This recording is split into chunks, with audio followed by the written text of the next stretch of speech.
EC ఆదేశాల మేరకు SIT అధికారుల బృందం క్షేత్రస్థాయిలో రంగంలోకి దిగింది. ఇంటెలిజెన్స్ ఐజీ వినీత్ బిజ్రీలాల్ నేతృత్వంలో 13 మంది అధికారులతో ఏర్పాటైన సిట్ 4 బృందాలుగా విడిపోయి ఘర్షణలు జరిగిన ప్రాంతాల్లో పర్యటిస్తోంది. పల్నాడు జిల్లా మాచర్ల, నరసరావుపేట, అనంతపురం జిల్లా తాడిపత్రితో పాటు తిరుపతిలో సిట్ అధికారులు పర్యటిస్తున్నారు. అధికార పార్టీకి వంతపాడిన దిగువ, మధ్యస్థాయి పోలీసు అధికారుల పాత్రపై విచారణ చేస్తున్నారు. పోలింగ్ రోజు ఆ తర్వాత జరిగిన హింసాత్మక ఘటనల్లో పోలీస్ అధికారుల పాత్ర, విధి నిర్వహణలో నిర్లక్ష్యంపై సిట్ కూపీలాగుతోంది. ఇక ఎలక్షన్ కోడ్ ఉల్లంఘించి ఏకపక్షంగా వ్యవహరించిన అధికారుల తీరుపై విచారిస్తోంది.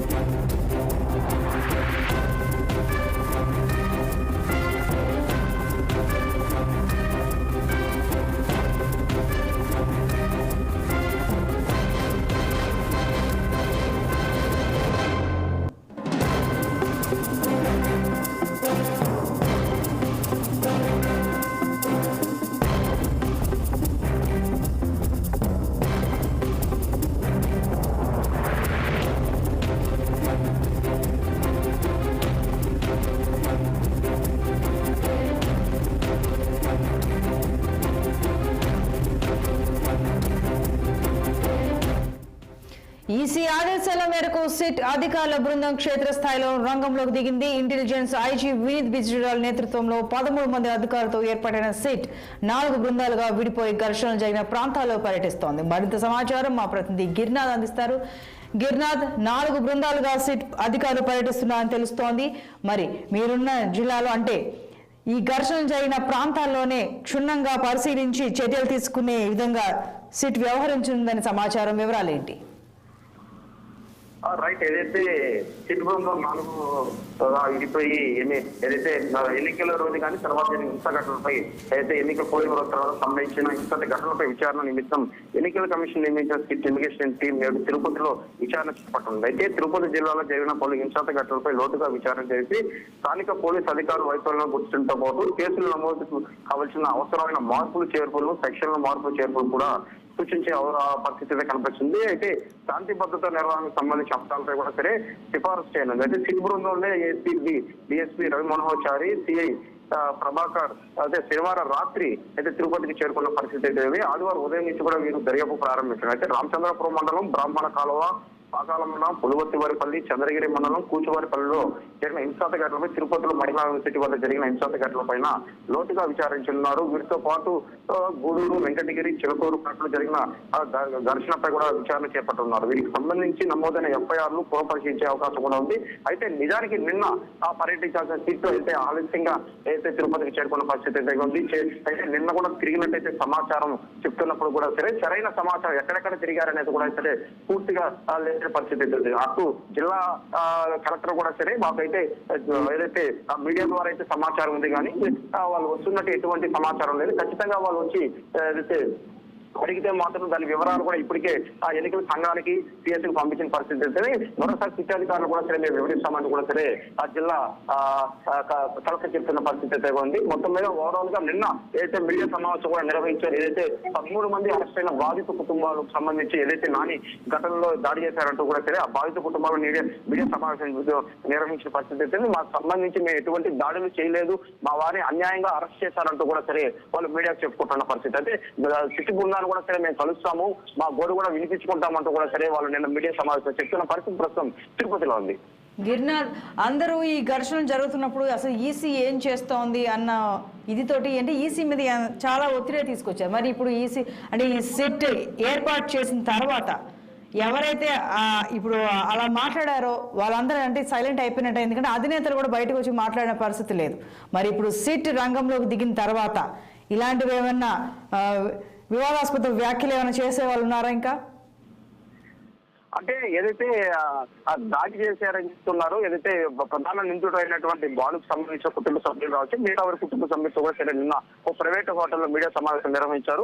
కేవలం నానిపై దాడి చేయడానికి కాదు, మా ఇల్లు తగలబెట్టారు, మా అధినాయకులు ఏదైతే మోహిత్ వాహనాన్ని తగలబెట్టారు, దాడి చేశారు. కేవలం మేము మా వాళ్ళు అక్కడ మీరు అయితే వీడియో చూడొచ్చు అంటూ కూడా మీడియా సభ్యులు కేవలం దాడి చేయడాన్ని మేము కేవలం వాహనం మీద మాత్రమే దాడి చేస్తాము కానీ పులివర్తి నానిపై దాడి చేయాలనే ఉద్దేశం మా వాళ్ళకి లేదు, కేవలం వాహనం మీద దాడి మాత్రమే చేస్తున్నామంటూ కూడా వాళ్ళు చెప్తున్న పరిస్థితి అయితే కూడా ఉంది. అయితే అక్కడికి నిజానికి చెప్పాలంటే అక్కడ బీరు బాటలు సమిట్ రాడ్లతో దాడి అయితే నిర్వహించిన పరిస్థితిలో కూడా సరే కేవలం మేము కారు మీద మాత్రమే దాడి చేస్తున్నాము, ఆ ఉద్దేశంతోనే మా కుటుంబ కావచ్చు మా వాళ్ళు కావచ్చు దాడి చేశారంటూ కూడా సరే ఏదైతే అరెస్ట్ అయినటువంటి సంబంధించిన బాధిత కుటుంబాలకు సంబంధించిన వాళ్ళు కూడా సరే నేను మీడియాకి చెప్పడం అయితే జరిగింది.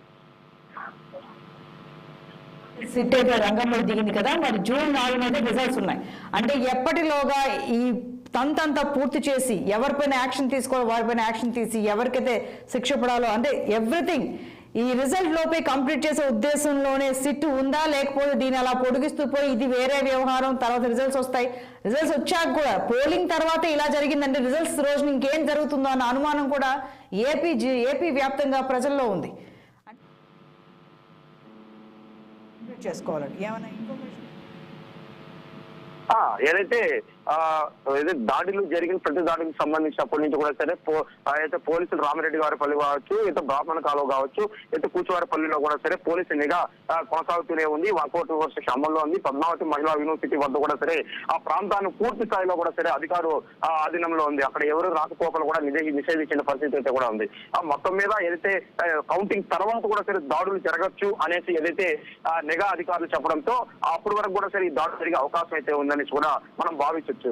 అయితే మొత్తం మీద సిట్ అధికారులు మరో 2 రోజుల్లో కూడా సరే ఇవన్న తిరుపతి జిల్లాకు సంబంధించి ఏదైతే ఆ నివేదిక కూడా పూర్తి చేసి ఇచ్చే అవకాశాలు కూడా మనకు కనిపిస్తున్నాయి. ఏదైతే వాళ్ళు సులువుగా ఇవాళ రానున్నారు, వచ్చి ఏదైతే స్థానిక ఏదైతే యూనివర్సిటీకి సంబంధించిన పోలీస్ స్టేషన్ లో కూడా సరే వాళ్ళు ఎఫ్ఐఆర్ కూడా తనిఖీ చేసే అవకాశాలు కనిపిస్తున్నాయి. అదే విధంగా కూచివారిపల్లి కావచ్చు, రామిరెడ్డి వారిపల్లి కావచ్చు, బ్రాహ్మణ కాలంలో జరిగిన ఘటనలు, అదే విధంగా ఆ కుటుంబ సభ్యులు కూడా మేము ఖచ్చితంగా సిట్ అధికారులు కలుస్తామంటూ కూడా సరే నేను మీడియా చెప్పిన పరిస్థితి అయితే ఉంది. వీళ్ళు కూడా కలిసే అవకాశాలు కూడా కనిపిస్తున్న పరిస్థితి మనకి అర్థమవుతుంది. అదే విధంగా ఏదైతే మహిళా యూనివర్సిటీ వద్ద జరిగినటువంటి ఏదైతే ఘర్షణ నానిపై కారులో వెళ్తున్నప్పుడు దాడి చేసిన ఘర్షణకు సంబంధించి కూడా సరే వాళ్ళు అక్కడ ఒక సీన్ అయితే కూడా సరే రిపీట్ చేసే అవకాశాలు కూడా మనకి ప్రస్తుతానికి అయితే అందుతున్న సమాచారం.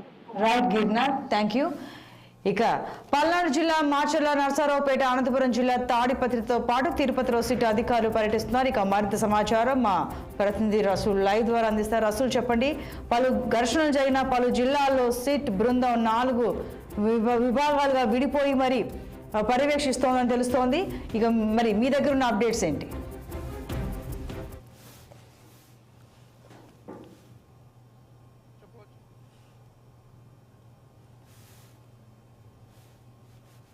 అనంతపురం జిల్లాలో కావచ్చు, తిరుపతి ప్రాంతాల్లో ఆ జిల్లాలో కావచ్చు జరిగినటువంటి దాడులు ప్రధానంగా తెలుగుదేశం పార్టీ అదేవిధంగానే వైఎస్ఆర్సీపీ పార్టీకి సంబంధించినటువంటి నాయకులు, కార్యకర్తలు యొక్క దాడులు ప్రదాలపై పోలీసులు పూర్తిగా వైఫల్యం చెందారనేటువంటి విషయంగా కేంద్ర ఎన్నికల కమిషన్ పరిగణించింది. దీన్ని సీరియస్ గా కూడా తీసుకుంది. ఇలాంటి నేపథ్యంలోనే చర్యలు తీసుకున్నటువంటి విషయాన్ని కూడా మనము ఇప్పటికే చూసాము. ఎందుకంటే పలు జిల్లాల ఎస్పీలను బదిలీ చేయడంతో పాటు జిల్లా కలెక్టర్లను కూడా ట్రాన్స్ఫర్ చేసినటువంటి పరిస్థితి. ప్రధానంగా పల్నాడు జిల్లాతో పాటు అదేవిధంగా అనంతపురం జిల్లాకు సంబంధించినటువంటి ఎస్పీలను ట్రాన్స్ఫర్ చేయగా కలెక్టర్ అదేవిధంగానే పల్నాడు జిల్లాకు సంబంధించినటువంటి కలెక్టర్లను బదిలీ చేసినటువంటి పరిస్థితి. ఇలాంటి నేపథ్యంలోనే రాష్ట్రంలో జరిగినటువంటి పరిణామాలు, ఎన్నికల అనంతరం జరిగినటువంటి పరిణామాలు ఎందుకు వైఫల్యం చెందారు, ఇందులో వైఫల్యం ఎవరిది, లేదా పార్టీలు అదే పరంగా పనిగట్టుకుని దాడులకు పాల్పడ్డారు, లేకపోతే ఉన్న పరంగా ప్రొవోకేటివ్ చేయడంతో ఆ దాడులు జరిగాయి అనేటువంటి అన్ని విషయాలను సీరియస్ గా తీసుకున్నటువంటి కేంద్ర ఎన్నికల కమిషన్ రాష్ట్ర డీజీపీగా అదేవిధంగానే రాష్ట్ర సిఎస్ కి కూడా ఆదేశాలు జారీ చేసింది. దీనిపైన సిట్ బృందాలను ఏర్పాటు చేయాలి, అదేవిధంగానే దానికి సంబంధించినటువంటి రిపోర్టులను 2-3 రోజులుగా పంపించాలనేటువంటి విధంగా ఆదేశించినటువంటి విషయం తెలిసిందే. ఈ నేపథ్యంలోనే సిట్ బృందాలు రాష్ట్ర వ్యాప్తంగా పర్యటిస్తున్నాయి. ఇప్పటికే పల్నాడు అదేవిధంగానే తిరుపతి జిల్లాలో పర్యటించినటువంటి సిట్ బృందాలు రాత్రి అనంతపురానికి కూడా అనంతపురం జిల్లా పుట్టపర్తి చేరుకున్నాయి. ఎందుకు అనంతపురం జిల్లా తాడిపత్రి నియోజకవర్గానికి చేరుకున్నాయి. ప్రధానంగా తాడిపత్రి నియోజకవర్గంలో పెద్ద ఎత్తున అల్లర్లు జరిగినటువంటి నేపథ్యంలో అక్కడే ఉన్నటువంటి పరిస్థితులు ఏంది, ఎందుకు జరిగాయి అనేటువంటి విషయాలను కనుక్కునేందుకు, అదేవిధంగానే లోతుగా పరిశీలించేందుకు తాడిపత్రికి పర్యటించాయి. తాడిపత్రిలో డిఐజీతో పాటు అదేవిధంగానే అక్కడ ఉన్నటువంటి స్థానిక పోలీస్ అధికారులు వాళ్ళందరితో కూడా వారు మాట్లాడారు. దాదాపుగా 4 సిట్ బృందం అధికారులు తాడిపత్రి పట్టణానికి వచ్చారు. వారు రాత్రే తాడిపత్రిలో జరిగినటువంటి ఘటనల పైన డిఐజీతో మాట్లాడినటువంటి పరిస్థితి, అక్కడ ఏ ప్రాంతాల్లో ఘర్షణలు జరిగాయి, ఎందుకు జరిగింది, ఎక్కడ రాళ్ల దాడులు జరిగాయి అనేటువంటి విషయాల్ని రాత్రే జెండాకట్ట, గాంధీకట్ట ప్రాంతము, అదేవిధంగా ఈ ప్రాంతాల్లో పోలీస్ స్టేషన్ ప్రాంతం, వీటన్నింటినీ కూడా వారు పరిశీలించారు. ఆ ప్రాంతాల్లో కూడా పర్యటించినట్టు తెలుస్తుంది. అయితే సిట్ బృందానికి సంబంధించినటువంటి విషయాలు, వారు ఏం చర్చిస్తున్నారు, ఏ అధికారులతో కలుస్తున్నారు అనేటువంటి విషయాలను మాత్రం ఇప్పటికీ జిల్లా పోలీసు ఉన్నతాధికారులు ఎవరు కూడా మీడియాతో మాట్లాడారు.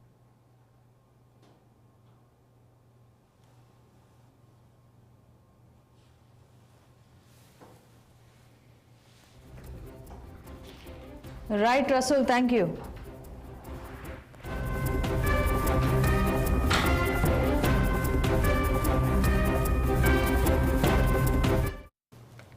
ఈసీ ఆదేశాల మేరకు సిట్ అధికారుల బృందం క్షేత్రస్థాయిలో రంగంలోకి దిగింది. ఇంటెలిజెన్స్ ఐజీ వినీత్ బిజ్రీలాల్ నేతృత్వంలో 13 మంది అధికారులతో ఏర్పడిన సిట్ 4 బృందాలుగా విడిపోయి ఘర్షణలు జరిగిన ప్రాంతాల్లో పర్యటిస్తోంది.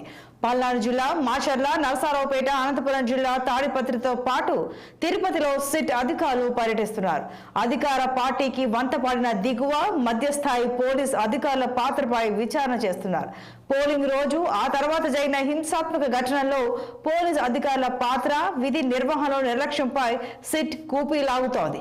ఎలక్షన్ కోడ్ ఉల్లంఘించి ఏకపక్షంగా వ్యవహరించిన అధికారుల తీరుపై విచారిస్తోంది.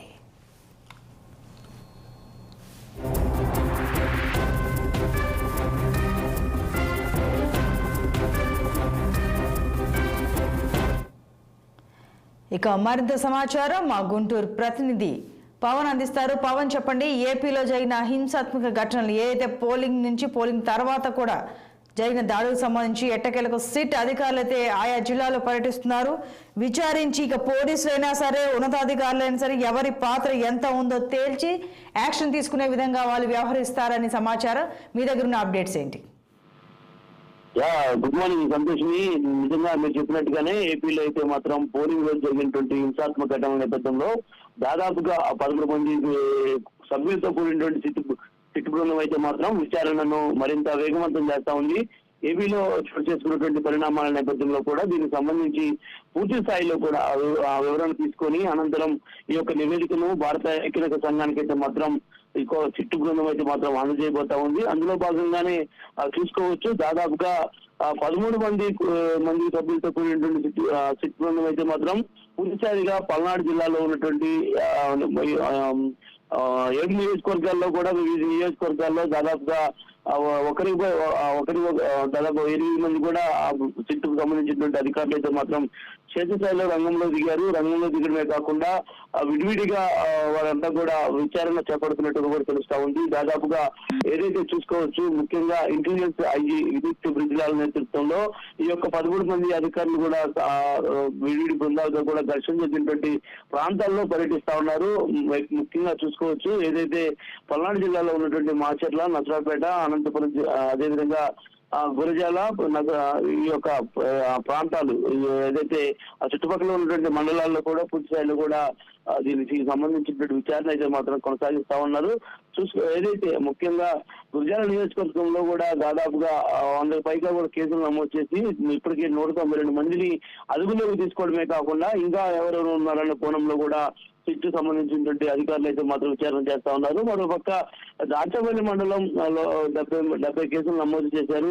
అదేవిధంగా పిడుగురాళ్ల మండలంలో 62 మందిపై కేసులు నమోదు చేయడమే కాకుండా మరొక 67 మందిపై కూడా ఐపీసీ సెక్షన్ 307, 324, 323 కింద కూడా కేసులు నమోదు చేశారు. మరి అదేవిధంగా చూసుకున్నట్టయితే పల్నాడు జిల్లాలోని సత్తెనపల్లి నియోజకవర్గంలో 34 కేసులు నమోదు చేసి దాదాపుగా 70 మంది నిందితులను కూడా సిట్ సంబంధించినటువంటి అధికారులు గుర్తించారు. అదేవిధంగా పెదకూరపాటు నియోజకవర్గంలో 5 కేసులు నమోదు కాగా 99 మందిని కూడా నిందితులు గుర్తించారు. మరికొంతమంది కూడా ఉన్నారని కూడా ఇప్పటికే సమాచారం అంతా ఉంది. వాటికి సంబంధించినటువంటి వివరాలను కూడా ఇప్పటికి సేకరిస్తున్నటువంటి పరిస్థితి కూడా కనిపిస్తా ఉంది. ముఖ్యంగా ఈ విషయానికి వస్తే మాత్రం ఏదైతే సార్వత్రిక ఎన్నికల రోజు జరిగినటువంటి ప్రక్రియలో భాగంగా నసరావుపేటలో ఒక యుద్ధ వాతావరణం కనిపించింది. నసరావుపేటలో ఇరు పార్టీలకు సంబంధించిన నేతలు పరస్పరం పెట్రోల్ బాంబులతో దాడి చేసుకున్నటువంటి ఘటనలో కూడా 20 కేసులు నమోదు చేశారు. నసరావుపేటకు సంబంధించి దాదాపు 60 మంది నిందితులు గుర్తించి మరొక 70 మంది నిందితులు కూడా ఉన్నారు అని చెప్పి కూడా ఇప్పటికే సీసీ ఫుటేజ్ల ద్వారా పూర్తి స్థాయి వివరాలను కూడా సేకరిస్తా ఉన్నారు. ముఖ్యంగా నిందితుల గుర్తింపు కోసం ఇప్పటికే ఆయా సంబంధించినటువంటి పోలింగ్ బూతుల్లో ఉన్నటువంటి సీసీ ఫుటేజ్ కాకుండా ఇతర సీసీ ఫుటేజ్ కూడా పూర్తి స్థాయిలో కూడా పరిశీలించినటువంటి పరిస్థితి కనిపించింది. దాదాపు సిట్టుకు సంబంధించినటువంటి అధికారుల విచారణ అయితే మాత్రం అర్ధరాత్రి 12 గంటల వరకు మాత్రం కొనసాగింది. ఎక్కడెక్కడ ఇంకా ఎవరెవరు ఉన్నారనేటువంటి కోణంలో కూడా దర్యాప్తు చేస్తా ఉన్నారు. ముఖ్యంగా ఎవరు కూడా ఎలక్షన్ రోజు జరిగినటువంటి పవన్ రిజల్ట్ రోజున కూడా గొడవలు జరిగే అవకాశం ఉంది అన్న నేపథ్యంలో సిట్ అలర్ట్ గా ఉంది అని అంటూ ఉన్నారు. మరి ఈ లోపే రిజల్ట్ లోపే ఈ పోలింగ్ తాలూకా ఈ ఘర్షణలన్నీ క్లోజ్ చేసే అవకాశం ఉందా? అంటే ఈ లోపే అంటే త్వరితగతిన అంటే అన్ని పరిశీలించి దర్యాప్తు చేసే యాక్షన్ తీసుకునే అవకాశం ఉందా, లేకపోతే పొడిగిస్తూ నెక్స్ట్ రిజల్ట్ అనే ఎపిసోడ్ వచ్చాక దీన్ని మర్చిపోయే విధంగా ఏమైనా వ్యవహరించే అవకాశం ఉందా?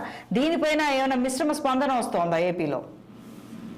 అంటే ఖచ్చితంగా కూడా సంతోషిని ఏదైతే ఏపీలో ప్రస్తుతం పోలింగ్ సంబంధించిన ప్రక్రియ ముగిసినప్పటికీ ఇక కౌంటింగ్ ప్రక్రియ లోపే ఈ యొక్క సిట్టు విచారణ దర్యాప్తు అయితే మాత్రం వేగవంతం చేయాలని చెప్పి కూడా భావిస్తా ఉంది.